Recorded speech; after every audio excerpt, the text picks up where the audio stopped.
내 마음에 속고 있는 나. 두 번째 이야기. 당신은 생각을 통제할 수 있는 능력을 가지고 있습니다. 여러분들은 최악의 상황에 대해서 얼마나 마음속에 대비를 하면서 살고 계시나요? 기업에서는 새로운 사업과 전략에 대해서 계획하고 브리핑을 할 때 항상 세 가지 예상 시나리오를 예측하며 진행을 합니다.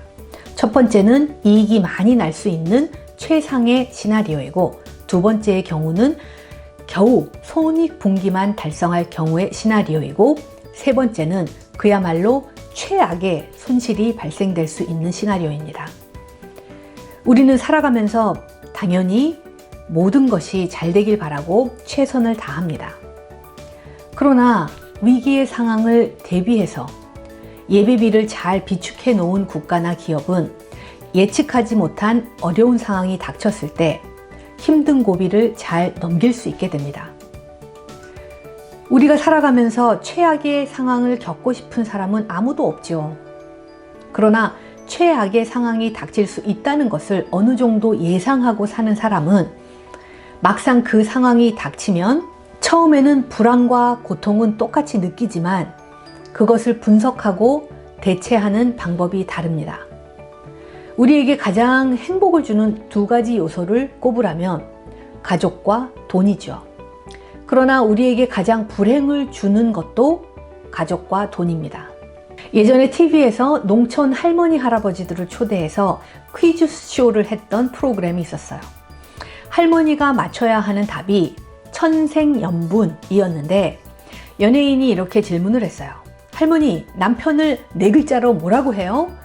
그러니까 할머니가 평생원수라고 대답해서 박장대소를 했던 기억이 납니다. 원수는 멀리 있지 않아요. 원수는 집안에 있다. 그리고 원수는 외나무 다리에서 만난다. 우리의 인생은 매일 1분 1초가 선택이에요. 오늘 점심은 무엇을 먹을까부터 지하철을 탈까, 택시를 탈까, 오늘 저녁에 누구와 만날까, 그리고 지금 사귀고 있는 이 사람과 결혼을 할까 말까 등등 작은 것부터 인생의 크고 중요한 것까지 선택의 기로에서 결정을 해야 하는 주인공은 바로 내 자신입니다. 그것이 우리가 부여받은 자유이기도 하지만 그 선택의 자유는 일상생활에서 눈에 보이지 않는 현실뿐만 아니라 우리의 마음과 생각에도 동일하게 적용됩니다. 때로는 선택 없이 타인으로 인하여 또는 자연재해, 이렇게 코로나19 같은 운명적으로 우리가 원하지 않는 상황 또는 아픔을 겪게 됩니다. 여러분들은 트라우마라는 말을 한 번쯤은 들었을 거예요.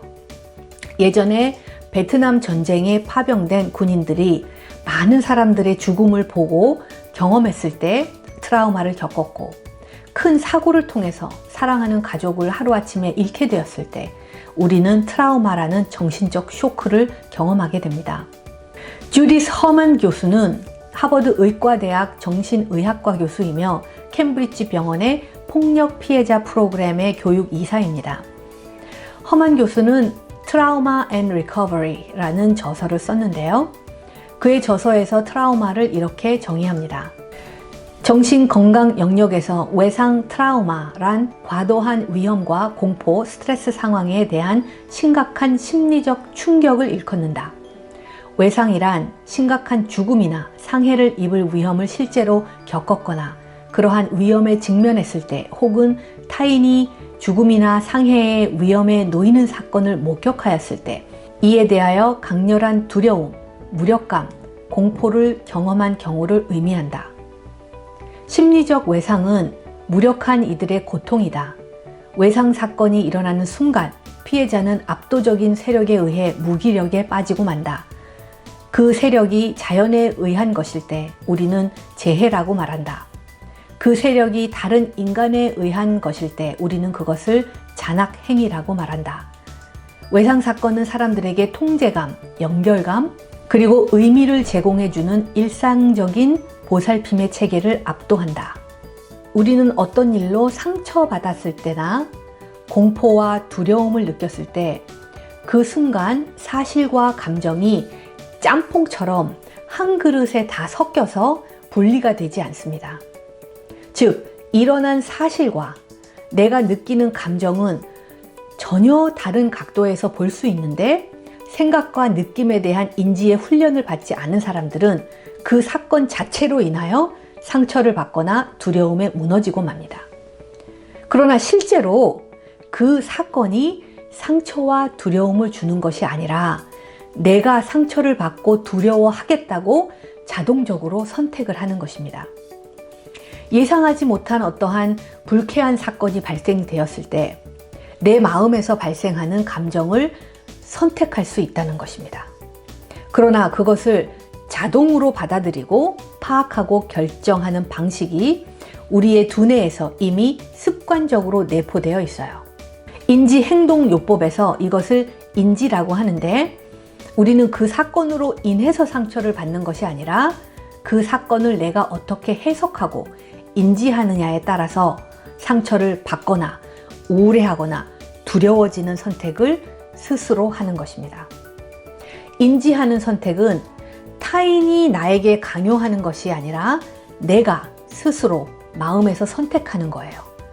그러니까 똑같은 상황에서 어떤 사람은 상처를 받지 않고 어떤 사람은 별로 신경을 쓰지 않는 경우가 있죠.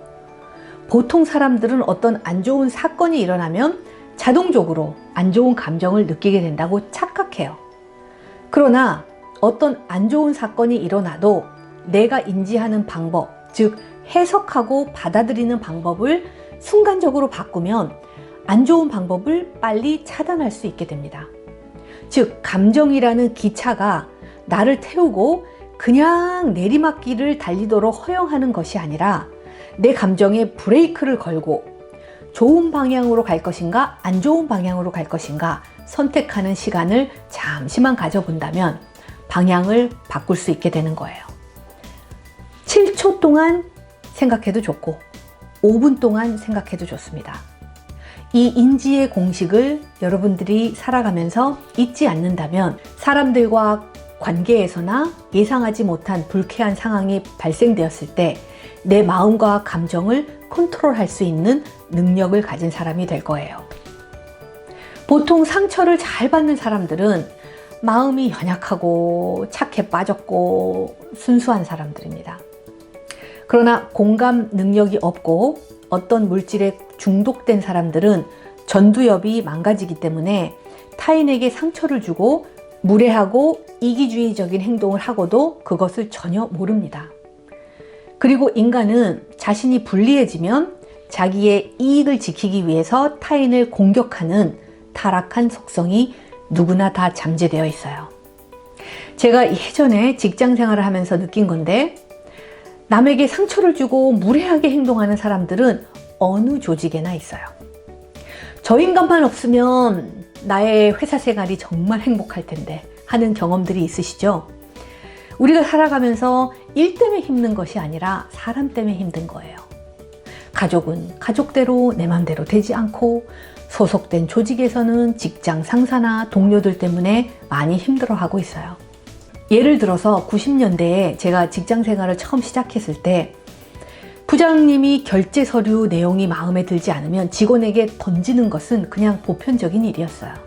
물론 당하는 당사자는 인지적으로 상처를 받겠죠. 그러나 누구는 그 경험을 통해서 화나는 감정을 마음에 깊이 간직하고 우울증에 걸리게 돼요. 그러나 어떤 사람은 그 순간은 화가 나지만 그 감정을 빨리 버립니다. 어떤 사람이 현명한 사람일까요? 직장에서 원치 않는 대우를 당하거나 또는 실연, 배신 같은 아픔을 경험하는 사람들이 모두 우울증에 걸리는 것은 아니라는 거예요. 상처는 우울증이다. 또는 트라우마는 우울증이나 정신질환이라는 공식은 항상 모든 사람에게 적용되는 것이 아니라는 놀라운 사실을 오늘 여러분들은 깨닫게 되었어요. 부장님한테 똑같은 상황을 겪고 그 다음날 활기차게 출근하는 사람은 뭐냐고요? 외계인인가요? 화성에서 왔냐요? 감정이 없는 사람인가요? 그리고 주말이 되면 다 잊고 자기가 좋아하는 취미생활을 하면서 새로운 한 주간을 준비합니다. 이런 사람은 화나거나 고통받는 감정을 느끼지 못하는 사람일까요? 아니에요. 생각의 회로가 왜곡되어 있지 않고 순간 느껴지는 감정의 스위치를 적절하게 끌 줄 아는 사람입니다. 그러나 반대로 자신의 인지가 왜곡되어 있으면 우울하고 화나는 감정을 오래 간직하게 되는 상황이 벌어지겠죠. 이제부터 그러한 감정의 문제를 조금씩 바꿀 수 있도록 안내를 해드리겠습니다. 생각의 회로가 왜곡되었다는 것은 무슨 의미인지 설명을 드릴게요.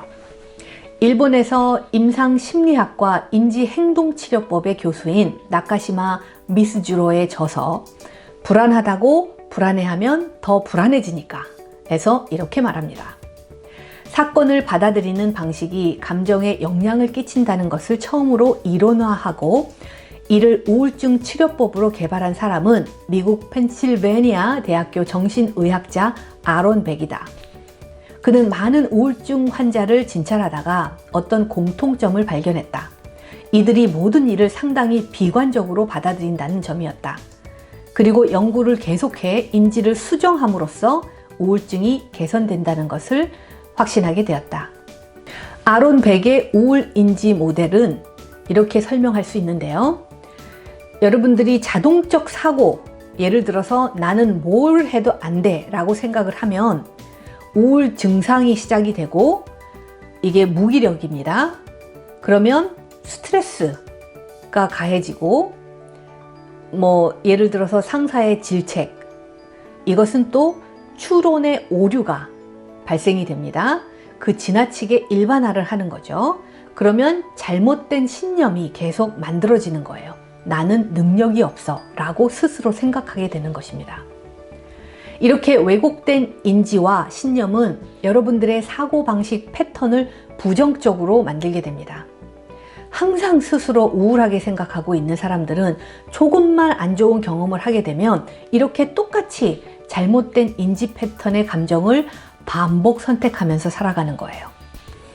지난 9월 16일에 편의점 안으로 승용차를 돌진해서 난동을 부린 30대 여성이 경찰에 붙잡혔다는 뉴스를 보셨을 거예요. 이 여성은 해당 편의점 본사에서 진행한 어린이 사생대회인가?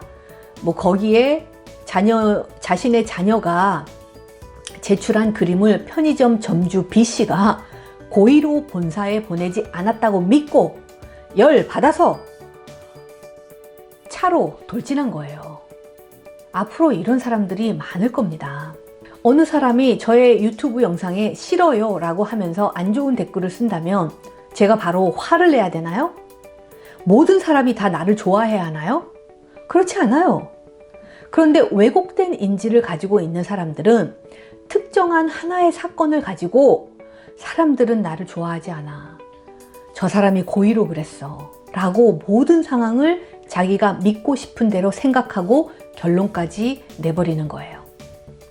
우리는 살아가면서 어린 시절에는 부모님을 통해서 가정교육을 받고 학교에서 교육과 문화를 경험하고 매스미디어를 통해서 얻은 많은 정보들을 두뇌에 쌓아놓고 무의식적으로 축적된 자신의 생각과 신념을 가지고 있어요. 신념이 왜곡되면 스스로 계속 잘못된 믿음과 결정을 하면서 살아가는 거예요. 나는 다른 사람들보다 열등하다. 나는 잘하는 것이 없다. 나는 인기가 없다. 세상은 불공평하다. 경쟁에서 이기기 위해서는 완벽해야 한다. 인간관계 문제는 모두 나에게 원인이 있다. 내가 노력해봤자 안 될 거야. 이렇게 자기 자신이나 타인에 대한 근본적인 관점이 건강하지 않은 사람이 이런 생각 속에서 헤어나오지 못하는 겁니다. 이것은 우리 마음속 깊은 곳에 숨어 있기 때문에 평소에는 의식을 하지 못하고 살아간다는 거예요.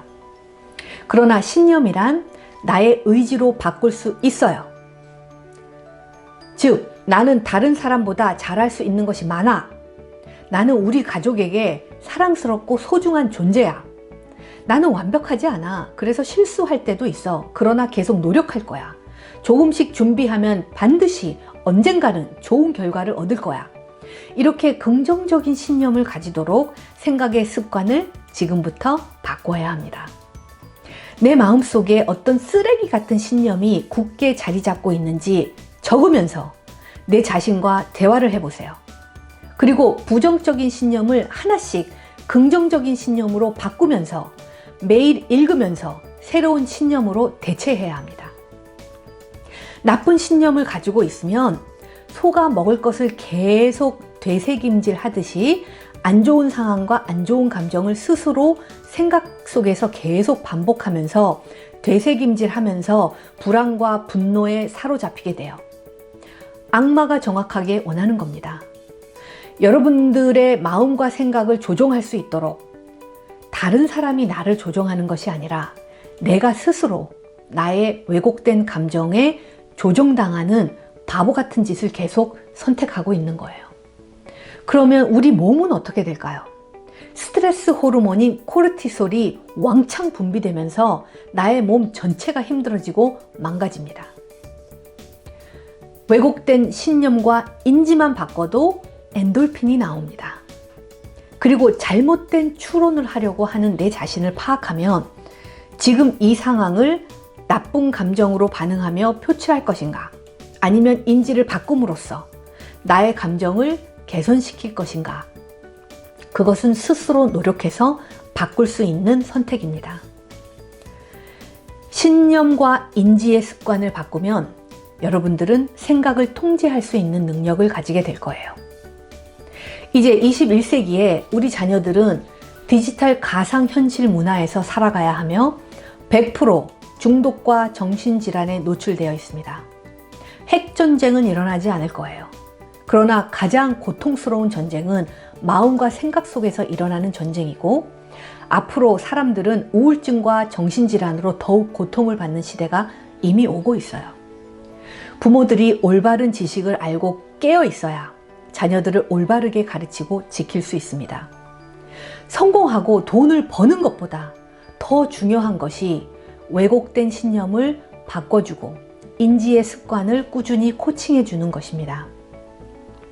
이 지구상에서 인간들만 말을 할 수 있는 언어의 능력을 부여받았습니다. 그래서 사람들은 서로 소통하며 모든 자연과 동물들을 지배할 수 있게 되었어요. 당신이 장난으로 개구리에게 돌을 던지면 그것은 개구리에게 트라우마 그리고 상처가 됩니다. 언어를 잘못 사용하면 우리는 서로 공격하고 상처를 줄 수 있는 면도날을 혀에 숨기고 있습니다.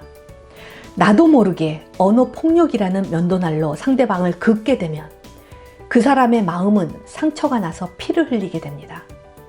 단 눈으로 보이지 않을 뿐입니다. 내가 누구에게 상처를 줄 때 그 사람을 훗날 중독과 자살로 가게 만드는 불씨의 씨앗이라면 그 대가를 당신도 언젠가는 받게 될 것입니다. 제발 서로 사랑하시길 바랍니다.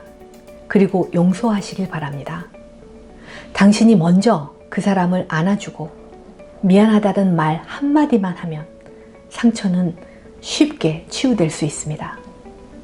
먼저 용서하고 먼저 사랑을 주는 마음이 넓은 능력자가 되시길 바랍니다.